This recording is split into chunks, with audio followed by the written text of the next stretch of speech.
Welcome back to Luke F1 Fantasy, your go-to channel for fantasy F1 strategy, insights, and tips. Today, we're breaking down the key buy, hold, and sell decisions as we head into race 3 in Japan. So the analysis will use tools created by f1fantasytools.com and specifically their budget builder calculator, helping you understand which assets are set to increase or decrease in budget and how you can use this to optimize your team for next week. Be sure to like and subscribe. Follow me on X for real-time updates. Also, please join my public league. All the details will be at the ticker at the bottom in the next few slides. All right, let's dive in. To start, let's take a closer look at the F1 Fantasy Tools Budget Builder Calculator. So this tool helps predict which drivers and constructors are set to gain or lose value based on their upcoming performance in the next race. So each asset has a threshold score for the next race, meaning they need to hit a certain number of points to increase or avoid decreasing in budget. So on the screen, you'll see columns of data, but what you really need to focus it on is the green and red shading.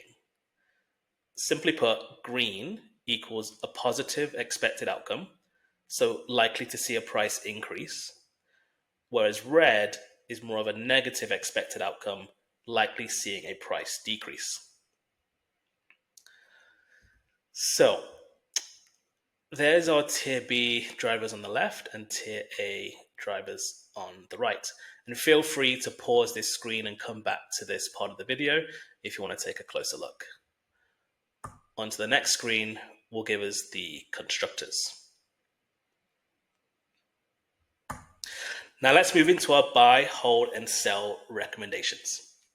Now this is, like I said, totally based on the information that we've gotten from the tool and the calculator so far, as well as just some general thoughts about my feelings about how drivers and constructors are performing so far in 2025, particularly as it pertains to F1 fantasy. So without too much surprise, the biggest buy out there for me is Lando. Simply put, he's going to be contesting for the front row in qualifying. Very likely got a good chance to hit the podium. Always got fastest lap chances. Also, always got driver of the day chances. And in terms of his points, he only needs to score, over 7, I believe, to hit a massive increase of 0.3. So he's quite simply a very easy buy. Next to him is his teammate, Oscar Piastri. Again, all for the same reasons. He's likely going to be contesting for the front row of the grid in qualifying. Very high chance of a podium finish, fastest lap, driver of the day, all the good things that comes with driving for the fastest car on the grid at this moment in time. Oscar, though, has, because of his performance in race 1, he does have a little bit more work to do than Lando to get that massive price increase of 0.3. He needs to score, approximately 28 points to get that. It's very achievable for him, especially for those of you that have Piastri as your primary A-tier driver. You're likely going to put the 2x on him, and so that price is very achievable. Next, we have George Russell. Now, George is having a great start to the season, and he's actually in a rich vein of form in terms of his driving. Lots of top threes. He's getting podiums. He's qualifying fast. He's always got a chance to sneak into that front row, and that Mercedes car is looking pretty good at this moment in time. For him, yeah, he's kind of similar to Piastri, a little bit less. He needs to score around 18 points to see a massive price increase of 0.3. He can absorb a minus 22 points before he sees a 0.3 loss. So definitely Russell is certainly worth thinking about getting into your teams. Now looking into the B tier drivers, everyone's favorite Canadian, Lance Stroll. Now, it is surprising to kind of see him here in the bye. But Lance has had a quietly strong start to the season. He scored 16 points in Australia, 17 points in China, and he's basically scoring almost double his points every week compared to his value. So he's staying out of trouble. He's got a pretty good floor at the moment. And looking into his scores for this week, like he really needs to score, 1 point, and he will see an increase of 0.6. So Lance is definitely in a lot of teams right now for that reason. And if you don't have him, he's just a quite easy buy right now. He will, as long as he stays out of trouble, you will see a 0.6 million increase. Same can be said for the two Haas drivers here, and Esteban Ocon and Ollie Behrman. Again, both had really good, strong races in China.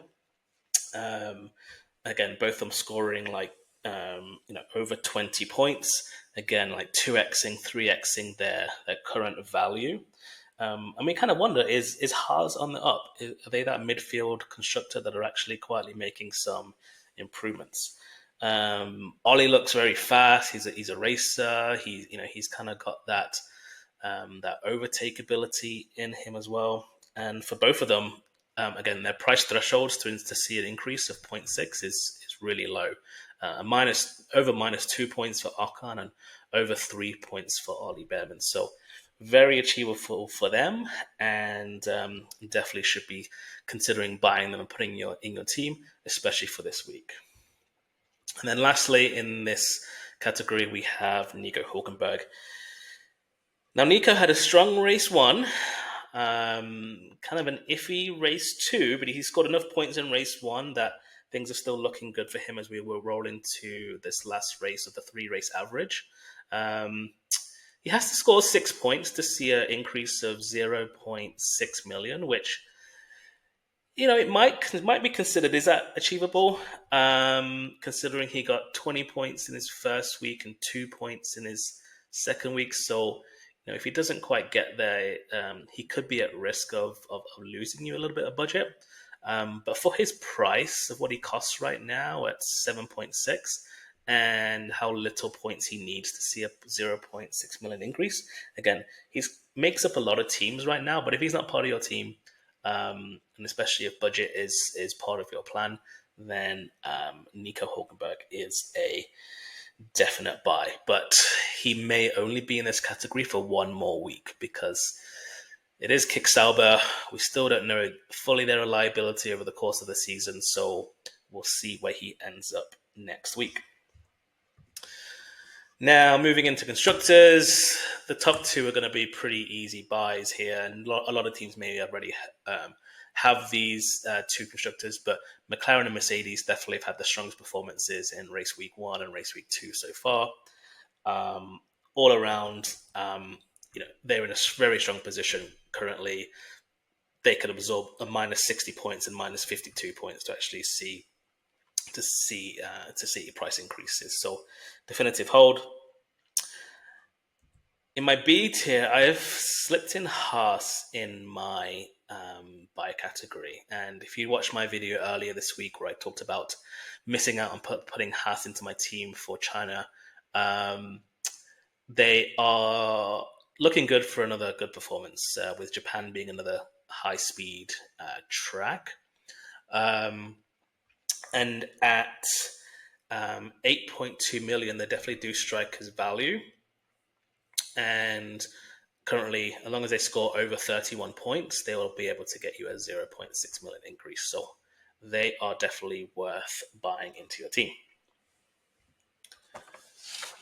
Now, moving into the hold category. Now, a lot of this category is going to depend on whether you have them already. Suffice to say, the hold category.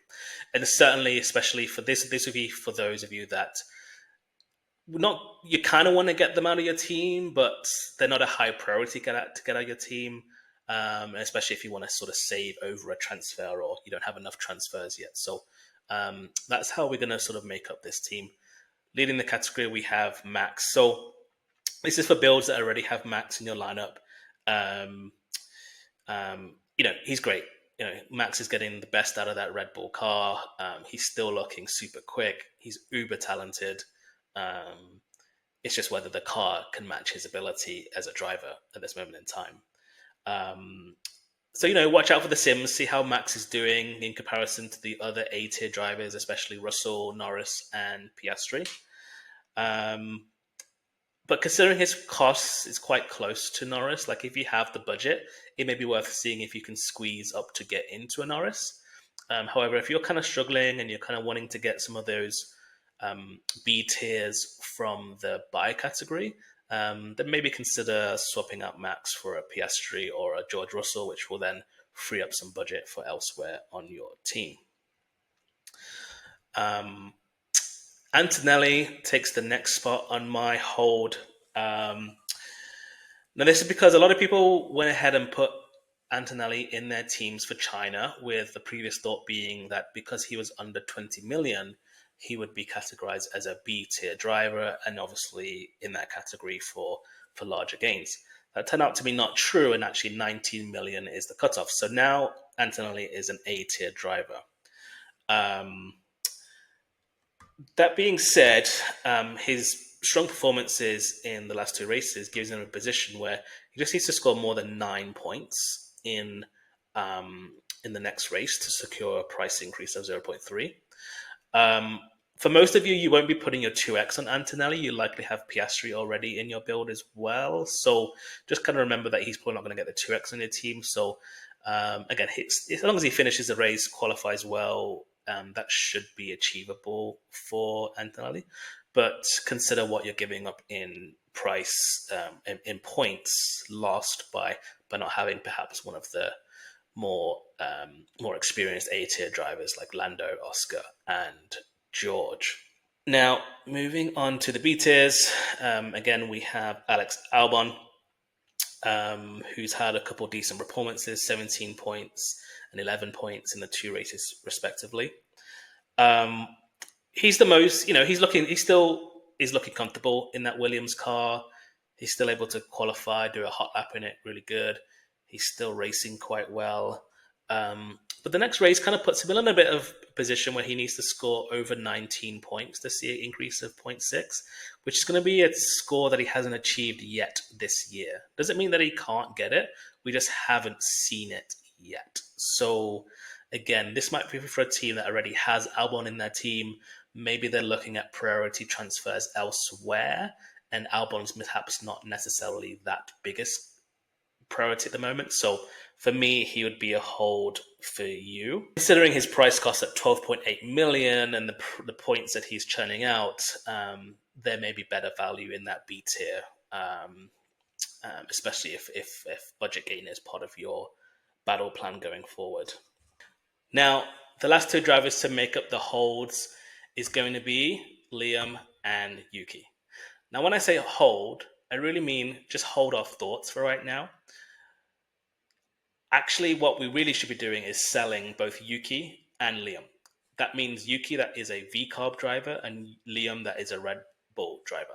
Those assets have now been deactivated from the game, and the game is going to force you to use one of your one free transfers to get them out.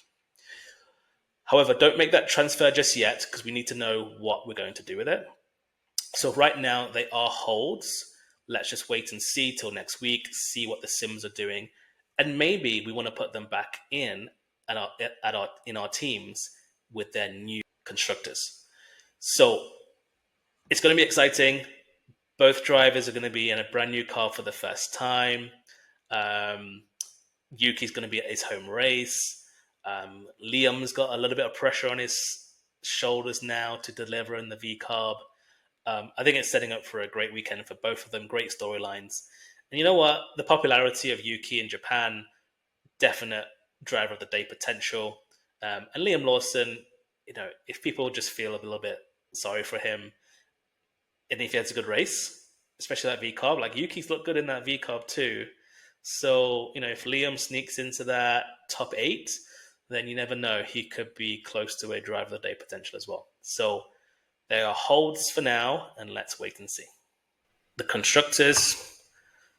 For the hold, we have Red Bull. They only need 6 points to see a 0.3 increase. The driver lineup, we should imagine, should be stronger now with Yuki joining.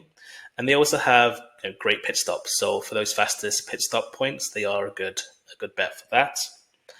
And one of the things that's been sort of hampering Red Bull is sort of Liam and to a certain degree Perez last year just not being at it at all on race weekend, and so it was really putting their team strategies, really just based on one driver at that time. So I'm expecting to see maybe a little bit more of Red Bull, their superior race strategy coming out now that they have Yuki in. If Yuki does well in that car, then we could be seeing more strategic, sort of off the racetrack gains for Red Bull. In the B tier, we have VCarb as one of the holds. A few teams had VCarb in their lineups last week. Obviously had a great performance, scoring 42 points. Again, you might just want to hold on to them for the moment, see how Liam does in that car, see how Isaac Hadjar does in Japan. But they are a asset that is cheaper than Williams, Haas, and Alpine. And so from a budget perspective, as we look ahead towards future races, when we're trying to get more of the sort of cheaper B tier assets in, and if we're not quite ready to get into a double A tier constructor at that time, then VCarb may be providing the best value at the cheapest at 8 million to get into your team. Then I also have Williams in there. I think we're still seeing signs of Williams improving. Albon's looking comfortable in that car, as we said. Carlos Sainz, he's getting comfortable, but I think we need to kind of see it over the course of a full race weekend before we can sort of ultimately put them as a stronger, at the top of that tree in terms of VCarb, Haas and Williams. But a lot of you have Williams in your team. Again, it may be one of those things that you don't have enough transfers to get them out just yet. So for right now, let's keep them as a hold and let's see how the sims go.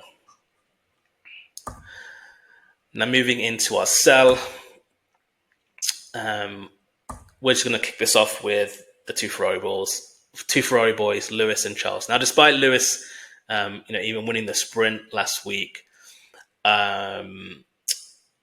they are just in a very dire position in terms of points and budget gains. So between them, I think Lewis needs to score over 80 and Charles needs to score over 90 just to see a 0.3 million increase. So they are pretty much guaranteed to lose you budget this week. So they are very strong recommended sells at this time. And then we're going to have a plethora of B tier assets with Carlos Sainz, Pierre Gasly, Jack Doohan, Fernando Alonso, Isaac Hadjar, and Bortoleto as our B tiers that are definitive sells. And again, it just comes down to purely from the budget calculator. Majority of these guys need over 40 points each to somehow avoid a 0.3 million decrease. So the likelihood is none of these are going to get there. Even if they have stronger performances, they're not going to get anywhere near that. So purely from a points and a budget perspective, these assets need to be out of your team as quickly as possible. We'll put a slight note towards Hadjar and Bortoleto at this point. By next week, both of those assets are going to be under 5 million. And so for teams that are looking to get into a double premium constructor build, while Hadjar and Bortoleto may be sells this week, they could quickly become must-have buys going into the following week. So let's watch this space and let's see how they do in the upcoming race. Then moving into constructors, we have Ferrari. Again, similar reasons as the drivers. Now they do have a little bit better chance. They need to get 61 points to see a 0.1 increase, 85 points to hit a 0.3. Again, it's within their realm of doing it. Like if Ferrari just look on it this weekend and Lewis and Charles, they're qualifying the podium and they are looking fast. As a constructor, they may be able to hit that amount. So again, if you kind of have them and you don't really want to spare a transfer, maybe they're a hold for you. But I think as a more simplistic view, I think you can find better options especially with Mercedes, if you need to get a better constructor in. Or if you have a Mercedes or Ferrari build, maybe you kind of want to kind of swap out Ferrari, get a cheaper constructor in, like a VCarb Williams, and look and see if you can upgrade your drivers elsewhere on your team.